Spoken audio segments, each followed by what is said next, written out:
All right, folks, welcome back to the show. This is HMW Sports Talk Live. We are HoustonMediaWatch.com. I'm Craig Shelton, the founder of HoustonMediaWatch.com, and I work alongside of a healthy group of guys that love to, I'll just say, metaphorically speaking, punch the industry in the face, if you know what I mean. We really give it to them straight over at HoustonMediaWatch.com. Now, talk about giving it to them straight.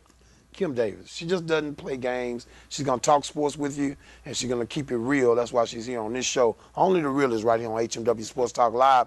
Angelo Lawford of HMW, one of our charter members of HoustonMediaWatch.com, and pleased to have everybody doing what we do best, man, talk a little sports. I got a couple things I want to be able to get in. Something interesting that I tweeted the other day, and I think people wanted to fight me.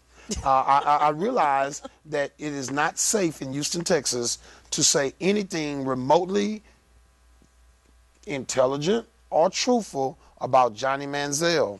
I think I learned my lesson. But before we go there, because of Kim's vast experience in media, locally and nationally, with everything that went on this past week with Arian Foster, if you don't know, folks, Isaiah Carey of Fox 26 News showed up at the doorstep of Arian Foster's home, knocked on the door. A housekeeper was there. Arian was not there. The Fox crew began to leave. They were out on the street. Foster drives up. The Fox crew decides to bring the cameras out. Arian Foster confronts the Fox crew, who at that time are standing on the public roadway, and they have a well-documented back and forth that's all over TMZ. Everyone's seen that. That's not what I want to talk about today. I want to talk to someone with way more media experience than I do, and I guess I got to tell you how I feel about this. Here's my problem with the media showing up to Arian Foster's house. Now, and I put it out on Facebook. Many people I don't know commented on it. Some agreed, some disagreed. Richard Walker, our own Richard Walker from HMW, commented on it. I purposely did not reply to Richard because Richard pissed me off. Because Richard just ignorant at times. Richard at times eats lunch with Adrian Tubbs, all right? And I just didn't want to talk to Richard that day. I was like, well, I'm not gonna tweet Richard back. I'm not gonna Facebook him or nothing, because he's trying to jug at me. He poking the bear. But here's the deal. No, I respect Richard's opinion. Kim, there was no crime committed. And when people say, well, what about the Tiger Woods situation, where he wrecked his vehicle and his wife assaulted him allegedly with a golf club? That's an investigation of a potential crime.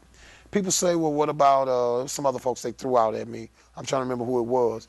But it was a crime in that scenario as well. If there's no crime committed, people cheat every day on their spouses. People cheat. Why was it necessary for Fox News to be knocking on this guy's door because he cheated on his wife, basically? It's not, for me, it was no other reason than because he's a popular athlete. If I wouldn't do it, God forbid, but if I did, they ain't showing up at my doorstep. They're not showing up at Angelo's doorstep. This segment's going to go really fast. The first part of that is, you're right in a lot of things that you're saying. But the reality is, if he's not Arian Foster, and if it's, John, who's my next door neighbor, and he cheats on his wife, that story is never going to see the light of day. So let's start with that. So it's the story didn't start there. It started with this woman alleging, that whole piece. I don't know if it's true because I don't know. Yeah. But there's an allegation. So here you have the night before. A non-criminal allegation. It's not criminal, but so are so many things we see that make that make headlines. Politicians, athletes. When you are in the public eye, okay, the reality is your life becomes public. Should it be? That's a whole nother issue. But Arian Foster starring this team. So there's this woman who's have this very emotional display on news the night before. Okay, allegations about infidelity, pregnancy, harassing her to have an abortion.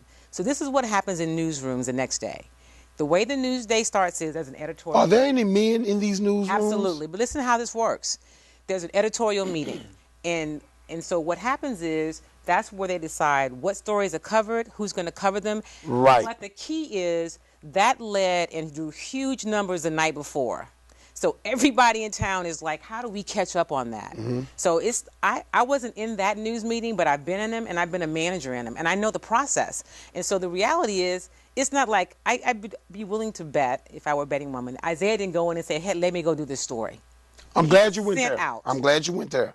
So, in white media outlets like Fox, CBS, NBC, and others, do they, because it seems to be that way. So let's find out. Is it true? Because you've been there. Are white media outlets cherry picking black journalists to go out on stories like that? And how do you call them white media outlets? Who are the black ones? What, just BET and Radio 1? Because we have no black media outlets, that doesn't mean those aren't white media outlets. They are. I mean, they are. No. They're run. I mean, all of the outlets are run by white people. So then they're white media outlets. I mean, I just think that it's okay. I mean, they are, they aren't. There's no in between. They are. Why do you call them white today? Because they're white media outlets. What is this outlet? Let me see. Right now? No, it's not right now. It's 50% black and 50% white in the studio. We the help. That's not who running it. But we're not working. We're not working for Houston Media Service. I guess my point is, we're not working for Houston Media Service. We can agree to disagree about that. Listen, no one from Houston Media Source can come in and say, Craig and Richard, grab a camera, go cover such and such. I don't want to get off track because I know there's a time issue. I get it. Does a guy like Isaiah have the cachet? I'll use that word. I guess that's the right word to use. I don't even know if it applies in this circumstance. Or does he have?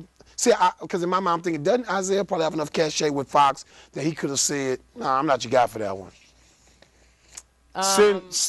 Send Jilly over there. Let her go. So why wasn't Mark Berman there? It's a football player. Because it's a news story. It's not a sports story. See, and that's that's the fundamental issue I have with it. But I'm just saying, it's not news. Well, it is okay. It's, just be honest.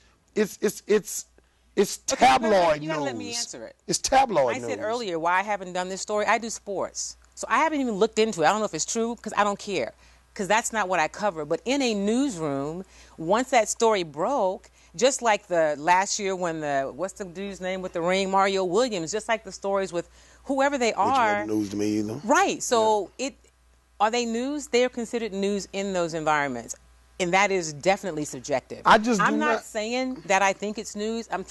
What I want people to do is understand the process of how. The process is not that intellectual. I get it. I can follow that. But I also can follow common sense and what I've seen my entire life. And I doubt, because we work in media and I know how intelligent these people are, and I doubt that it's an accident that every time certain type of stories happen, a certain profile of journalists is sent to cover these. Well, I don't think that it's always the case. Here's what I would tell you about Fox, and I'm not inside their management meetings. I mean, I do a segment there, but I'm not in the inner workings. But Isaiah. Well, it's not just about Fox. We're talking about mass media. But what I'm saying is, it typically is the reporter who has more investigative skills, who.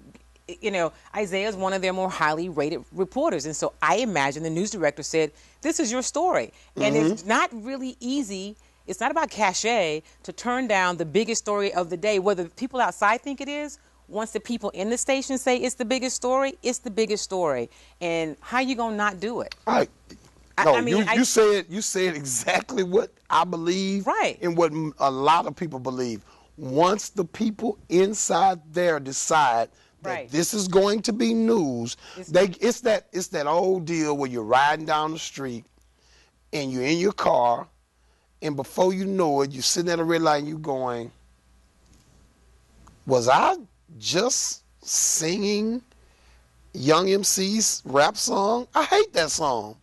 But it's driven down your throat. You hear it every hour on the hour, all day long. Now all of a sudden, it's news. That's different because you can turn it off. It's news. If your boss tells you you're doing this story, you can't necessarily turn that off. Well, no, I wanted to address that. I want to address how does that process work? So, are there some people in the news? Are there some in the news station that could say in a circumstance, you know what? I don't think I'm the person for that one. Why don't we let the news such and such? Does anybody have that? Does Dave Ward have that? Yeah, Dave Ward's an anchor. Yeah, he's a staple of the station. You're not talking about a reporter. So some people Dave can. Ward ain't gonna go do a story. Well, okay, you're right. So let me be specific. And Can here's the any thing, reporters do any? every station is different. Every news director. See, it doesn't appear to be that way. I'm just telling you, the decisions and the news directors and the clout. I mean, who's been there that long? I mean, there's a lot that goes into it. Who are the news managers? What are their thought processes? Because the news managers are the ones who make the decisions. It's kind of like anywhere else. I mean, the managers are the one that really ultimately. Okay, let me ask you this question: do you think? And I know this is pure speculation. Okay. Okay. Do you think Isaiah has any regretful feelings about that story? I think if you saw what Isaiah did, I think that Isaiah went on social media, showed a lot of compassion. I don't think he would have rather that had not been the case, but I don't think Isaiah had a choice. And I'm not going to go into a conversation. Why do you think that he would have rather not been the case? Because when I saw him talk about it, when I saw him talk about it on the air after it ran, when I saw him show compassion, like, you know what? Yeah, but why Arian? Why was there? Why do you think he had compassion for Arian in particular? I don't know that it was for Arian. I think it was just the whole situation. I mean, that's not typically what he does. I mean, that's not what he's known for. So I think he showed the best he could do is show compassion, and what else? Here's the thing: what else could Isaiah have done? And I don't know. And there's some things off the air I can tell you he tried to do. Yeah. But all right, I hate Richard Walker. We like Richard. Richard's a creep, and I hope all your white dress socks, Richard, have stains on them. All right. Something real creepy make your life miserable. I'm going to write something about what you advise somebody. This is why what I told you today. I need you here because you're going to tell us things we don't want to hear. Right. You know what I mean? And I appreciate you for being honest and telling us about the professional side of it. But I think you understand the layman's view on it. It didn't feel right. Real quick, what I mean? Tell stations what you like, tell them what you don't like. They pay attention. That's why they air that stuff. That's important. We love y'all. We'll see you next week. It's HMW Sports Talk Live. If it ain't live, it ain't me. Oh,